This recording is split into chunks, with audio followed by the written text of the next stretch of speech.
Marriage Broker Auntie presents Behind the Scenes. This is an audio series documenting the lives of happily married couples who've committed to spending their every day building healthy relationships. Growing up, we've listened to countless stories that end with meeting your soulmate, getting married, and living happily ever after. But is that all to relationships? We're here to find out more. We hope to unravel marriage through stories of real relationships. I'm your host, Priyanka Bhargav, founder and CEO of Marriage Broker Auntie, which is a matrimonial advisory and relationship coaching service. What you're about to hear is an unscripted conversation with a couple who've graciously come forward to share their relationship story.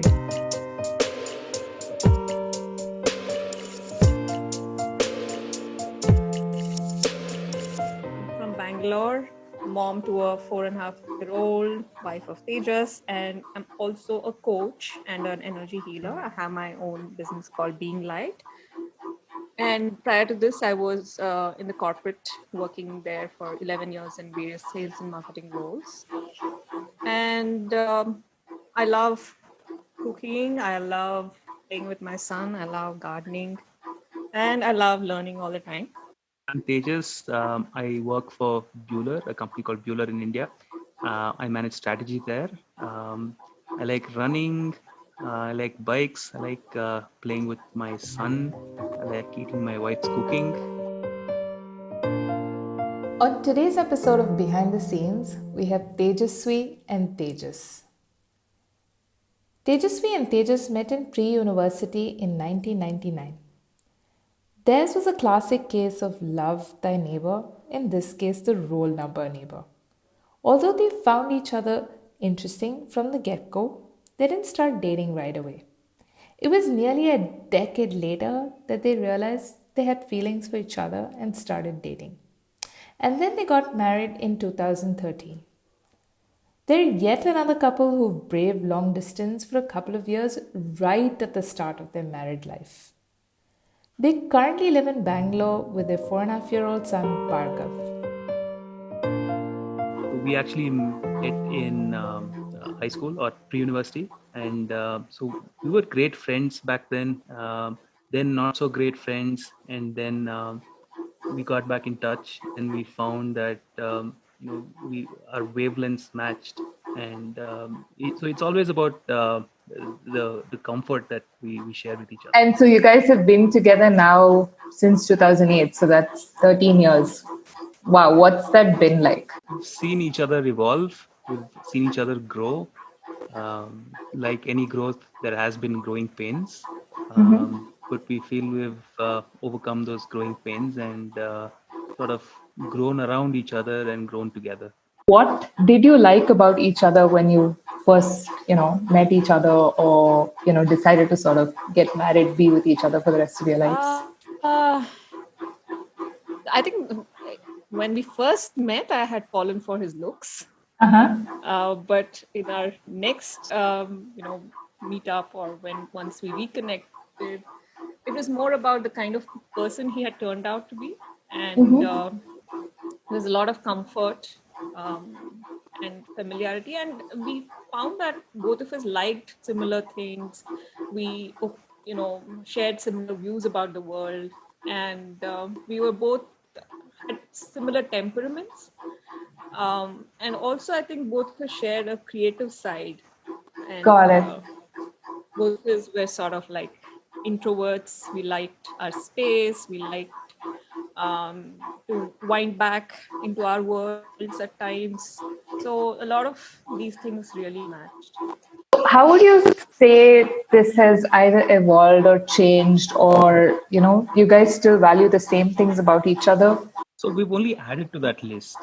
Um, there was always this fear that the other person might change after we got married, and we did change, but the difference I think with us is we understood the change and we adapted it. So instead of being resentful of the change, we sort of embraced the change in many ways. think the biggest change was when Bhargav was born. That's when we noticed all the differences between us, our parenting styles and our philosophy about life, how the child should be brought up. So many things, we differed there. And until then, it was very blissful. Like, Got it. we were still feeling like bachelors, Got it. living in the same house. All my life, I thought I was a tea drinker and she was a tea drinker. And then one day she said that she likes coffee. It kind of felt like betrayal. I think I hadn't seen his resilience, and that I have seen in the last few years. More than seeing a change in her, Mhm. I've seen how she's accepted the changes that I've gone through and been supportive of that. Got it. So just having a supportive spouse, growing up, you hear all sorts of horror stories about married couples and Right. how it's sort of a ball and chain sort of situation. Right. So I mean, those fears were completely unfounded. Okay. And what do you guys do now as a couple? Like to, just bond. We like trying, exotic chocolate, and we of course our passion for tea continues in spite of Got it. the entrance of coffee into our lives. Got it. So we're constantly telling each other about a new tea that we've discovered. We're both foodies, so either we're looking at pictures of food on Instagram, and mostly it's her that cooks. That sounds like a good teamwork. But I'm sure there are moments when, you guys argue about things, disagree about things. What do you guys normally fight about or like disagree about? So I like to take on projects where I help other people. Mhm. And she's not unsupportive of it, but she tends to put a barrier to protect me against myself. We tend to disagree about those things. I think we disagree about education, especially with schooling. Everything else, I think we are aligned. Interesting, no? Like, I think when you're in college as young couples, this is not really something that is discussed or not something that, ever comes up in conversation, right? Um, how have you guys like dealt with these disagreements over time? Because I'm sure you're discovering this about each other more recently, ever since you had your child. So usually we have an argument. It's short-lived, and then I go into a cave for about a week, and then she pacifies me with something nice that she's cooked. On a rare occasion, I do apologize to her, and That's a previous version, but no, I think going into his man cave has been less frequent in the last couple of years. But right now, I think I find myself or ourselves to be slightly more mature. So we talk it out many times in a month. Mm-hmm. Sometimes at the most inappropriate time, like when I'm cooking and I get annoyed. So otherwise, we generally have long conversations about it. It might not move forward, but we just keep circling around the same points. Got it. And sometimes there's resolution, sometimes we beg to differ. How have you dealt with this difference in personality? Because this is quite common among most couples. It's very rare that you find two couples who have the same sort of what I'd like to call a fighting style. Most couples share complementary uh, fighting styles.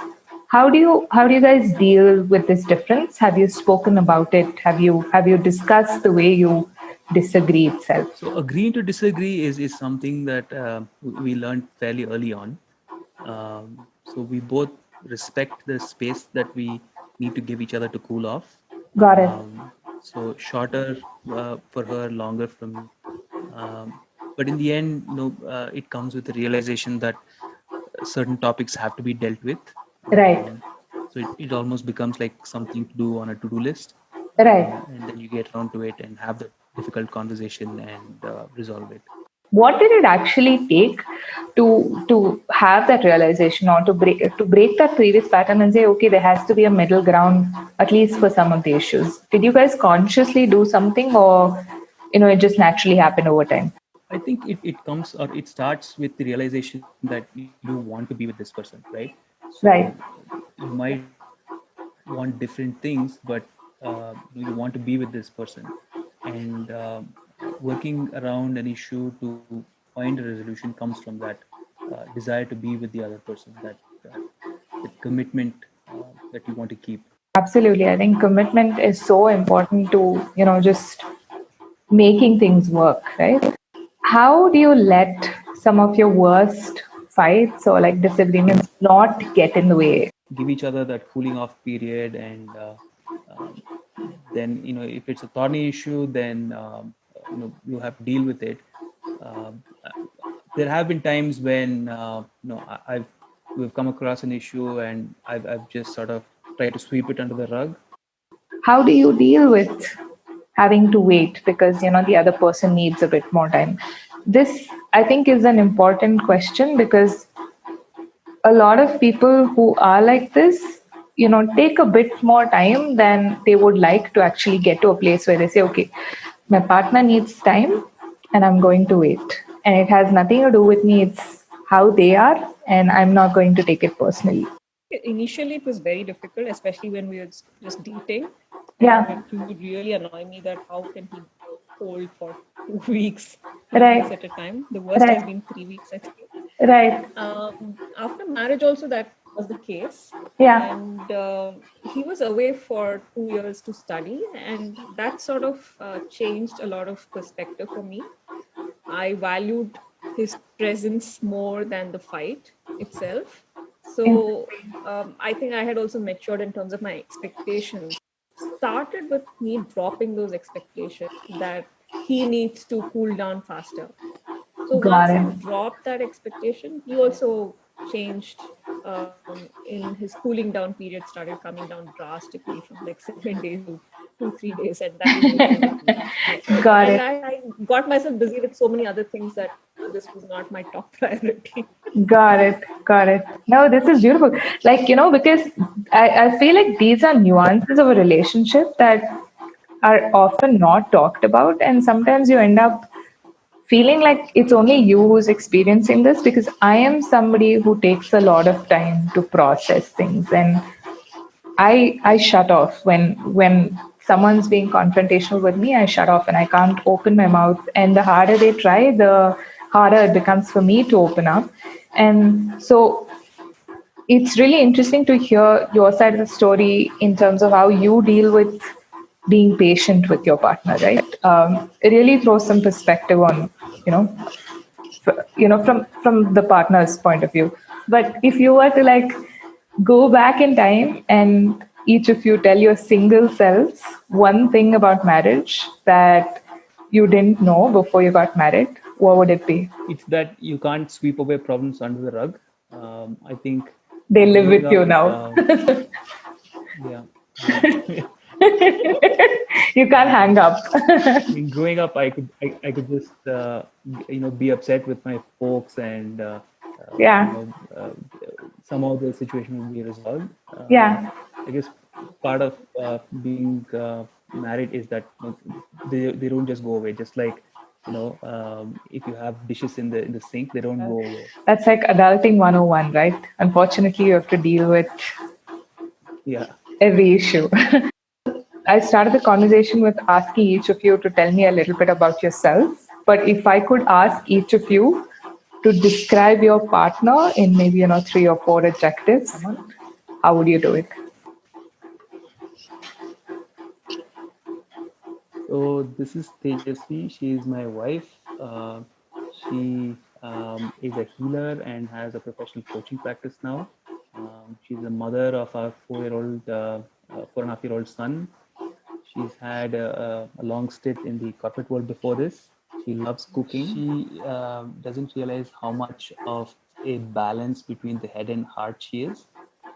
So she either introduces herself as an intellectual or as someone who's empathetic, but she can be an equal mix of that on 9 out of 10 times.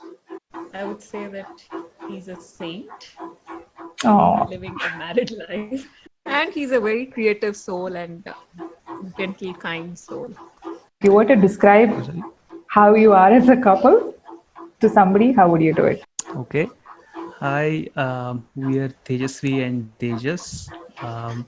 We are a middle class Bengaluru based couple who like being creative, like embracing our spiritual side, and love raising our son.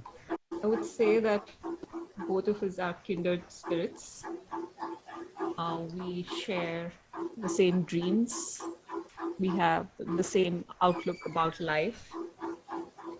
And we have a strong why as to why we want to be together. And that's what is the secret sauce of our marriage. Oh, sweet. Thank you so much for sharing, so much of your story and talking to us about how you're building your relationship.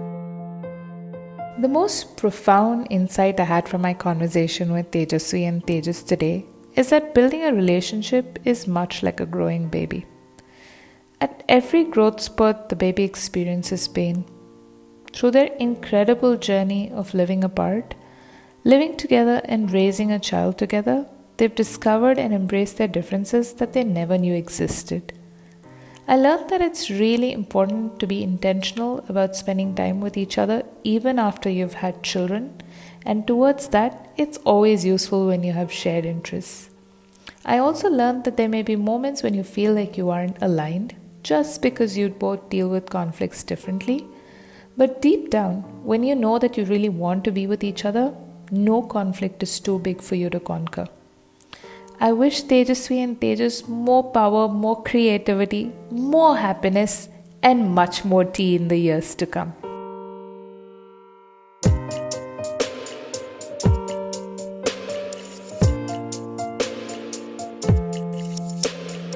Thank you for listening to Behind the Scenes.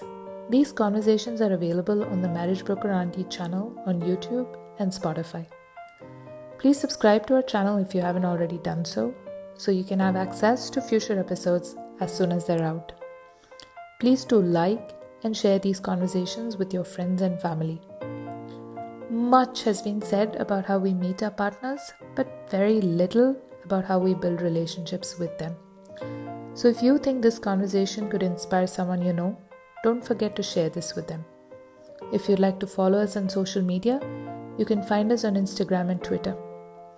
You can also go to our website marriagebroker.com, Auntie with an IE, to learn more about this project and the work we do.